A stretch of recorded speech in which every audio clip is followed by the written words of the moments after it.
মাদক পাচারের অভিযোগে ভেনেজুয়েলা সহ মেক্সিকো এবং কলম্বিয়ার মতো একাধিক দেশকে শাসিয়েছিল যুক্তরাষ্ট্র। শেষমেশ ওয়াশিংটনের রোষানলের শিকার হলো কারাকাস। স্থানীয় সময় শনিবার দেশটিতে শুধুই মাদকের বিরুদ্ধে অভিযান নয়, বরং মজুতকৃত বিপুল পরিমাণ তেলের নিয়ন্ত্রণ নিতেই হামলা চালানো হয়েছে বলে মত অনেকের।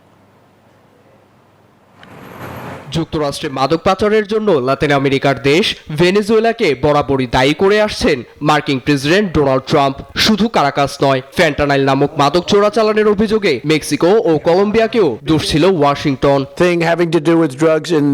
শেষমেশ ওয়াশিংটনের রোষানলে বলি হলো ভেনেজুয়েলার রাজধানী কারাকাস। তাদের আকাশসীমা লঙ্ঘন করে রাজধানীতে কয়েক দফা বোমা বর্ষণ করে মার্কিন সেনারা। এই হামলাকে কেবল মাদক বিরোধী অভিযান নয়, বরং আধিপত্য বিস্তার ও দেশটির তেলের মজুদ হাতিয়ে নেয়ার ষড়যন্ত্র হিসেবে দেখছেন অনেকে।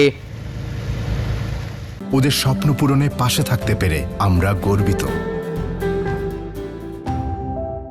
বিদায়ী বছরের ডিসেম্বরে ট্রাম্প দাবি করেন যুক্তরাষ্ট্রের তেলের মজুদ চুরি করেছে ভেনেজুয়েলা।